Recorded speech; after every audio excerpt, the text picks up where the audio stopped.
Bali, lumalabas na third wheel ka dun sa isang love team.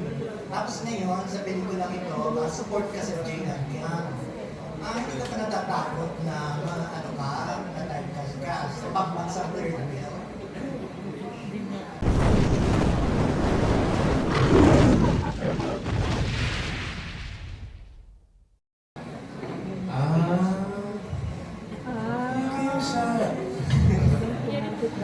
Tingin ko kasi dito, parang magkaiba siya eh. Kasi dito,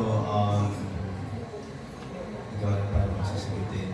Baka kasi dito kasi Wait lang, medyo... let me just before sumagot si Dustin.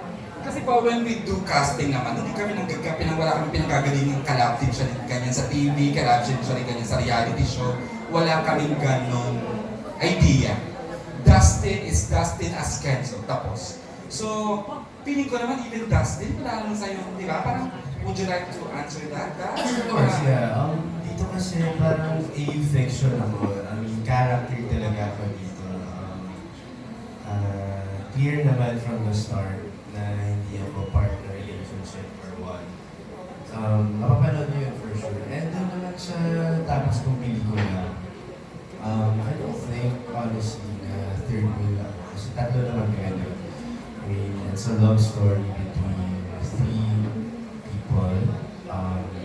So, I think hindi naman po ata mapabansagan pambansa. Thank you. Okay. Ang next question ko pa sa JM yan. Sa interview kay OPPS, pinawin mo JM na nililigawan mo si Biang. Ngayon, since it's National Aminang Day, tatanungin ko si Biang, ano ba yung BL score sa inyo? Very open po kami patungkol sa aming relationship na nililigawan niya po ako. And yeah, very open kami na tagal na din namin sinasabi na naliligaw pa din po si JM hanggang ngayon. So, Di ba sinasagot? masyado pa po pabilis. So, ayun po, up until now, si JM still courting me. So, ang pangit po kasi kung mamadaliin namin yung isang bagay na hindi naman kailangan lagi nagmamadali. And of course, exposed din kami pareho sa career namin while doing our thing. So, ayun, naniligaw pa rin po si JM.